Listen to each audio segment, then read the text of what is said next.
Hello दोस्तों, welcome to the मेकलर्स channel. आज हम देखेंगे principle of transmissibility of force. पहले हम इसका कॉन्सेप्ट देखते हैं, उसके बाद इसकी डेफिनेशन देखेंगे। Actual principle of transmissibility of force होता क्या है। तो सपोज हमारे पास एक रिजिड बॉडी है।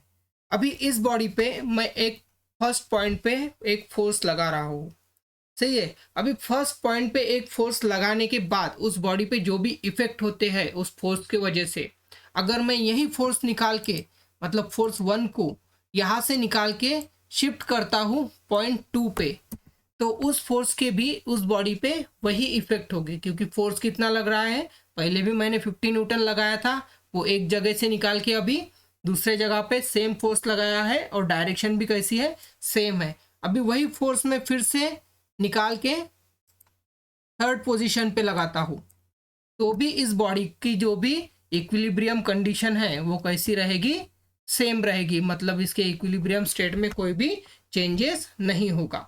तो इसी को हम बोलते हैं प्रिंसिपल ऑफ ट्रांसमिसिबिलिटी। मतलब कि अगर आपका जो फोर्स है वो एक ही लाइन ऑफ एक्शन में है, मतलब उसका मैग्नीट्यूड और डायरेक्शन सेम है, तो आप उसको यहाँ पे किसी भी पॉइंट पे दिखा सकते हो। मतलब पहले हमने पॉइंट 1 पे दिखाया, फिर वहाँ से निकाल के पॉइंट 2 पे दिखाया, फिर वहाँ से निकाल के पॉइंट 3 पे दिखाया, या फिर आप यहाँ पे पॉइंट 4 पे भी दिखा सकते हो। अब जब भी इस बॉडी पे आप फोर्स कहीं पे भी लगाओगे निकाल के, तो उस बॉडी की जो भी इक्विलिब्रियम कंडीशन है वो कैसी रहेगी, हमेशा एक जैसी ही रहेगी। तो थोड़ा और डिटेल में देखते हैं इसके बारे में। सपोज यहाँ पे मैंने एक बॉडी लिया है और उस पर एक फोर्स एक्ट किया है F, ठीक है। अभी इस बॉडी पर मैं और एक फोर्स लेता हूँ जो कि पहले फोर्स से सेम है, इक्वल है, ठीक है। और इसको मैं अभी और एक इक्वल एंड अपोजिट डायरेक्शन में फोर्स लेता हूँ। अभी यहाँ पे देखिए, जो हमारा फर्स्ट फोर्स था वो टूवर्ड्स राइट है, जो सेकंड लिया मैंने वो भी टूवर्ड्स राइट है। मतलब दोनों के जो भी नोटेशन है वो कैसे आएंगे, साइन पॉजिटिव आएंगे। बट जो थर्ड फोर्स लिया है वो कैसा लिया है हमने, अपोजिट डायरेक्शन में। मतलब यहाँ पे क्या होगा, आपका माइनस आएगा। अभी सपोज मैं इन सारे फोर्सेस को एक मैग्नीट्यूड देता हूँ कुछ भी, सपोज यहाँ पे मैंने दे दिया 10, तो यहाँ पे क्या आ जाएगा, आपका -10 आ जाएगा। ये फोर्स क्या आएगा, 10 आ जाएगा, और ये फोर्स भी क्या आ जाएगा, 10 आ जाएगा। अभी आप देखते हो जैसे कि हमको रिजोल्यूशन करना आता है फोर्स का, तो ये -10 है, ये और ये +10 कैसा हो जाएगा, कैंसिल हो जाएगा। तो मतलब फोर्स तो सेम है, पहले हमने यहाँ दिखाया था, तो इसी फोर्स को हम इस तरह भी दिखा सकते हैं, ठीक है।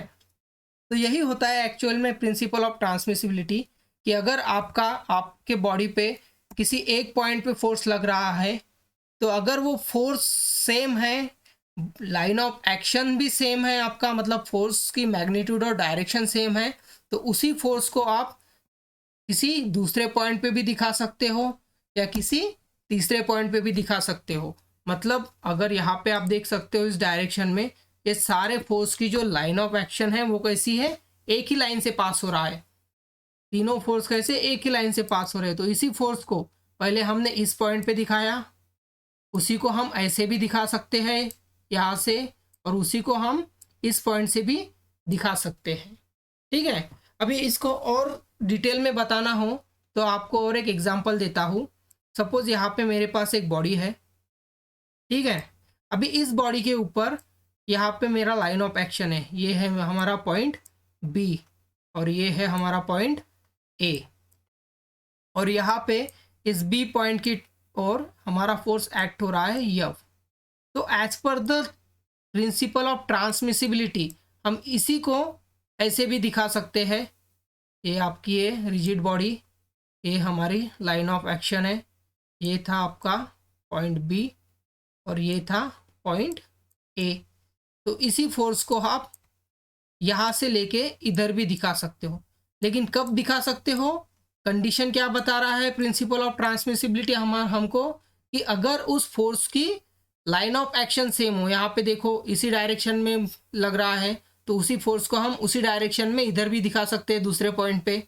लेकिन फोर्स भी कैसा है, यहाँ पे भी F है, यहाँ पे भी F है, तो फोर्स भी सेम चाहिए, मतलब उसका मैग्नीट्यूड सेम चाहिए और डायरेक्शन सेम चाहिए। अगर ऐसा हो तो आप उसको किसी भी पॉइंट से दिखा सकते हो और उसका बॉडी पे कोई भी असर नहीं होता है। मतलब उसकी जो इक्विलिब्रियम कंडीशन है, मोशन है, वो कैसी रहती है, सेम रहती है।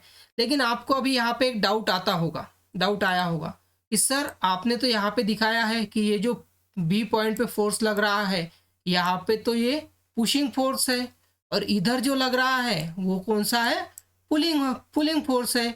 ये force body B point B को क्या कर रहा है, पुल कर रहा है और ये फोर्स पुश कर रहा है। तो फिर इसका कोई डिफरेंस है या नहीं यहाँ पे। तो जब भी हम प्रिंसिपल ऑफ ट्रांसमिसिबिलिटी डिस्कस करते हैं तो whatever you are applying the forces, मतलब अगर आप पुश फोर्स लगा रहे हो या फिर पुलिंग फोर्स लगा रहे हो, लेकिन फोर्स जिस डायरेक्शन में लग रहा है और उसका मैग्नीट्यूड है जो है, मतलब जो भी लाइन ऑफ एक्शन है आपका, उसी एक ही लाइन पे अगर आपका फोर्स, मतलब जो भी फोर्स है वो लग रहा है, उसका मैग्नीट्यूड और डायरेक्शन कैसी है, सेम है, तो इस बॉडी पे उन फोर्स का कोई भी इफेक्ट नहीं होता है। फिर आप वो उसको पुशिंग फोर्स दिखाओ या फिर उसको पुलिंग फोर्स दिखाओ, ठीक है, इस पे कोई भी इफेक्ट नहीं होता है। मतलब आप इसी फोर्स को पुशिंग भी दिखा सकते हो, पुलिंग भी दिखा सकते हो, इस पॉइंट पे भी दिखा सकते हो, इस पॉइंट पे भी दिखा सकते हो, इस पॉइंट पे भी दिखा सकते हो, या इस पॉइंट पे भी दिखा सकते हो, कहीं पे भी दिखा सकते हैं। तो चले अभी इसकी डेफिनेशन देखते हैं क्या है। If a force act at any point on a rigid body, जैसे मैंने आपको अभी बताया कि अगर एक फोर्स एक्ट होता है कोई भी पॉइंट पे रिजिड बॉडी के ऊपर, it may also be consider to act at any other point, मतलब वही फोर्स हम कंसिडर कर सकते हैं किसी भी दूसरे पॉइंट पे, बट कब कर सकते हैं, जब लाइन ऑफ एक्शन कैसी है, सेम है। इसी का और एक और डेफिनेशन है हमारे पास जो कि थोड़ा लेंदी है बट समझने के लिए इस डेफिनेशन से भी आसान है। तो आप यहाँ पे देख सकते हो, द कंडीशन ऑफ इक्विलिब्रियम, मतलब जो भी इक्विलिब्रियम की कंडीशन है या फिर हम बताते हैं motion of rigid body, remains unchange, मतलब जो भी इक्विलिब्रियम कंडीशन है वो अनचेंज रहेगी, पर कब रहेगी, if force acting at a given point of rigid body is replaced by force of the same magnitude and same direction but acting at a different point.